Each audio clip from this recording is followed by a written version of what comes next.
Salut tout le monde, bienvenue à nouveau sur ma chaîne. Aujourd'hui, on se retrouve pour une nouvelle vidéo. Je vais vous parler des bourses d'exemption de frais de scolarité et des bourses qui sont partiellement financées pour les étudiants internationaux qui désirent poursuivre des études ici au Québec dans des centres de formation professionnelle. Donc, si tu as pour projet de venir étudier au Québec, au Canada et que tu voudrais suivre une formation professionnelle, sache que tu peux bien évidemment bénéficier d'une bourse de frais d'exemption. Sachez que les montants sont assez considérables quand même qui pourraient alléger tes frais de scolarité. En gros, pour ne rien manquer, je t'invite à regarder la vidéo jusqu'à la fin, à activer la cloche de notification, à partager la vidéo si tu penses qu'elle peut aider certains de tes amis et pourquoi pas de t'abonner et de me laisser un commentaire. Donc, sans plus tarder, allons directement à l'essentiel. Donc, en gros, j'ai 3 pages, mais je ne vous lirai pas tout. Ce que je vais faire comme d'habitude, je mettrai le lien en barre d'infos. En barre d'infos, ça veut dire juste sous la vidéo là. Vous irez cliquer là-dessus pour avoir plus d'informations concernant ce programme de bourse là. Et je tiens à souligner aussi que la postulation pour l'année scolaire 2021-2022 est déjà clos. Mais cependant, il va y avoir une séance d'information prévue le 5 janvier 2020.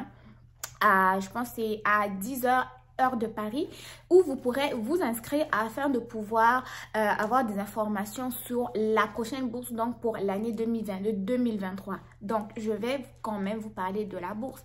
Même si pour 2021, c'est déjà clos, vous pouvez quand même vous préparer pour l'année prochaine. Donc, en gros, cette bourse-là a des objectifs suivants. Premier objectif, c'est promouvoir l'internationalisation, la multiculturalité, la formation des talents étrangers ici au Québec.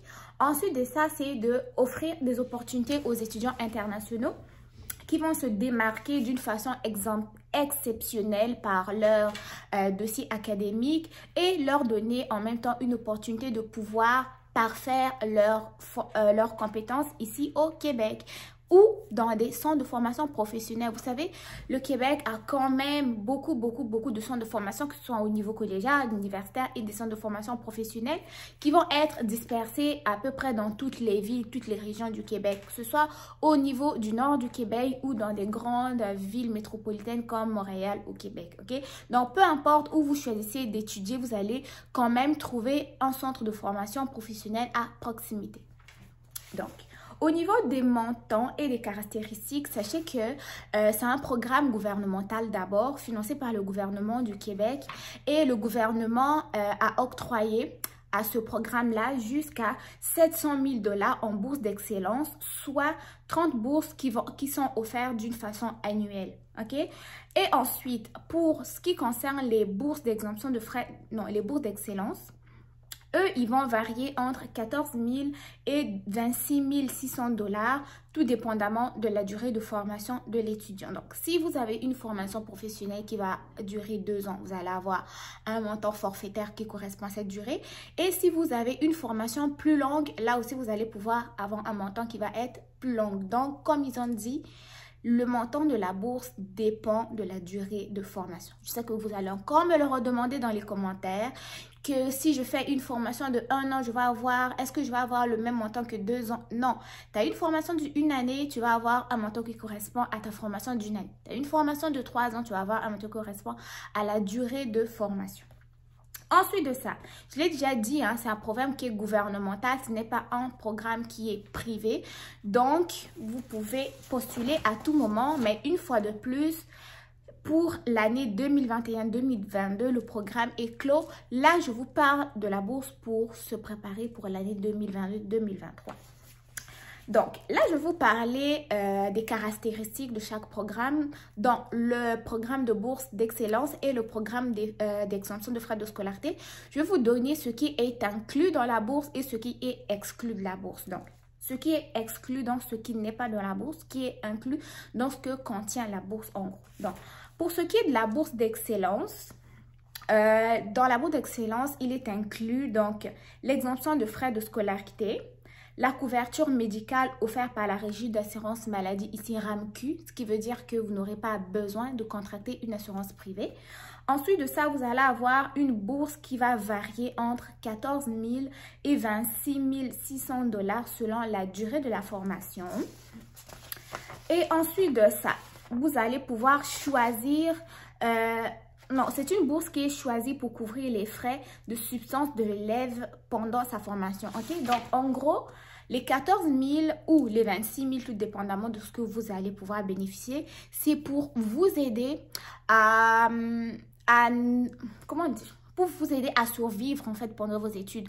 Vous allez avoir les frais scolaires qui vont être payés. Et ensuite de ça, les frais de substance qui comprennent le logement, l'alimentation, le déplacement, ainsi que d'autres frais d'à côté, donc les petits frais de loisirs, vous inscrire dans un gym, aller au restaurant de temps en temps ou aller au cinéma. Ok, donc tous ces dépenses-là sont calculées dans les 14 000 ou dans les 26 000 $. Maintenant, pour ce qui concerne la bourse d'exemption de frais de scolarité, ce qui est inclus là-dedans, donc c'est l'exemption de frais de scolarité en soi. Ensuite, je me suis mêlée un peu dans mes papiers. Ensuite, ce qui n'est pas inclus, comme vous l'aurez vu, donc c'est les frais de substance. Donc, vous n'allez juste pas payer les frais de scolarité, mais les frais de substance, ça va être à votre charge, contrairement à la bourse d'excellence qui, elle, contient aussi les frais de substance. Donc, pour les frais d'exemption, c'est simplement les frais de scolarité qui sont pris en charge. Et pour le reste, ça va être à vous de le payer. Maintenant, pour ce qui n'est pas inclus dans la bourse d'excellence, c'est les coûts des démarches d'immigration pour la demande du permis d'études, demande du certificat d'acceptation du Québec, c'est toi qui vas t'en charger. Ensuite de ça, le transport pour aller et retourner au Canada, c'est à toi parce que le transport aller, c'est toi qui le payes. Retourner au Canada, ça va être à tes charges aussi. Et pour les personnes qui vont me demander, mais si moi je fais ma formation et que je veux rester au Canada, ça va être d'autres choses. Mais là, je vous parle des frais de des frais de transport, aller et retour. Donc, vous venez étudier et vous retournez chez vous, ça c'est vous qui payez. Ensuite de ça, assurance médicale privée. Si vous trouvez que la RAMQ ne vous procure pas une assurance médicale assez complète et que vous choisissez d'aller prendre une assurance médicale privée à côté, c'est-à-dire pour couvrir soit les frais dentaires ou les frais de contraceptifs pour les filles, donc ça va être à vous de le payer. C'est pas couvert par l'assurance, le régime d'assurance maladie du Québec ou la RAMQ. Et en dernier lieu, ça va être les frais afférents à la formation, c'est-à-dire tout ce qui est matériel. En ce moment, on a pas mal de cours en ligne. Donc, pour ce qui est de s'acheter une ring light, une lumière si vous vivez au sous-sol, c'est à vous. S'acheter un ordinateur, c'est à vous. Une luminothérapie, c'est à vous. Un bureau pour étudier, c'est à vous. Tout ce qui concerne bibliothèque, cahiers, livres et tout ça, c'est vous qui le payez. C'est pas couvert par la bourse d'excellence. Ensuite de ça, pour ce qui concerne la bourse d'exemption de frais de scolarité, elle ne couvre pas la bourse. La bourse, c'est-à-dire la bourse. La suite, quoi. Genre comment dire, les frais de substance et tout. La couverture médicale, ni la RAMQ n'est pas couverte là-dedans. Donc, vous allez devoir d'office contracter une assurance privée.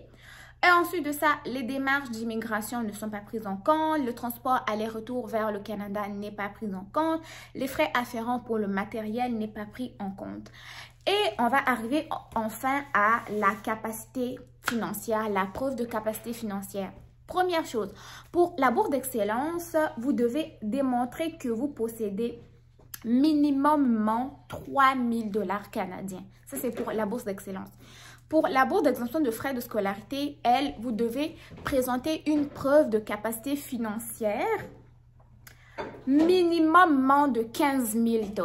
Ok, donc on voit très bien qu'il vaut mieux bénéficier d'une bourse d'excellence que d'une bourse d'exemption de frais de scolarité. Mais cependant, si on a un, on ne dira pas non. Si on a l'autre, on ne dira pas non plus parce que les deux vont contribuer à réduire vos dépenses côté argent. Ok. Bon, là, on va arriver à la partie critères, ok? Les critères pour pouvoir déposer votre dossier, les critères d'éligibilité, c'est lesquels? Premier critère, il faut être de nationalité autre que français ou canadien. Ensuite de ça, être un candidat des pays membres de la francophonie. Vous connaissez les pays membres de la francophonie, pas besoin de vous les citer. Ensuite de ça, il ne faudrait pas avoir la citoyenneté canadienne ni le statut de résident permanent au Canada. Donc, les Canadiens eux-mêmes ne peuvent pas bénéficier de cette bourse-là et aussi les résidents permanents n'ont pas droit.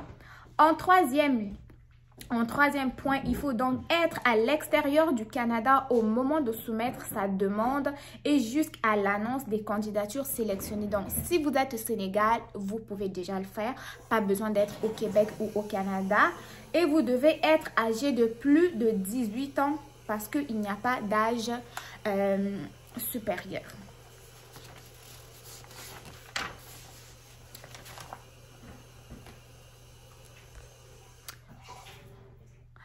Excusez-moi pour le petit bruit, on va continuer. Ensuite de ça, c'est dit dans les critères toujours, ne pas avoir bénéficié antérieurement d'une bourse pour effectuer des études d'un niveau égal ou supérieur au Québec. Donc, si vous avez déjà eu une bourse pour étudier au Québec, vous n'aurez pas droit à cette bourse-là.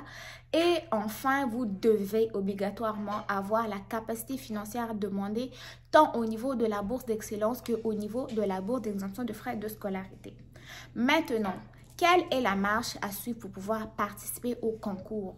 Première chose, il faut que vous soyez admissible, donc vous remplissiez les critères que je viens de vous énoncer plus tôt. En deuxième lieu, vous devez choisir votre formation. Juste une formation, pas deux. Juste une formation. Ensuite, vous devez faire le choix de programme, ok? Donc, vous allez choisir le programme pour lequel vous voulez candidater. Est-ce que c'est la bourse d'excellence ou la bourse d'exemption de frais de scolarité? Et en quatrième lieu, vous devez ouvrir votre dossier et faire votre candidature en ligne. Pour ce qui est des dossiers de candidature, ce que ça doit contenir et tout, je vous laisse le lien en barre d'informations. Allez le consulter, vous aurez plus d'informations là-dessus et plus détaillées. Ensuite de ça, ce que vous pourrez faire aussi pour être à jour concernant les bourses d'excellence, les bourses d'exemption de frais de scolarité pour les formations professionnelles, vous pouvez aller voir leur page Facebook qui s'appelle Métiers Québec Avenir parce que là, ils vont publier tout ce qui est concours, tout ce qui est candidature pour les formations professionnelles. Je tiens à rappeler une fois de plus que la prochaine séance d'information est prévue pour le 5 janvier 2022. Donc, on se retrouve en barre d'infos pour avoir le lien. Moi, d'ici là, je vous souhaite de joyeuses fêtes et bonne année, bon succès dans vos démarches. Et on se retrouve très bientôt pour une nouvelle vidéo. Je vous dis bye bye!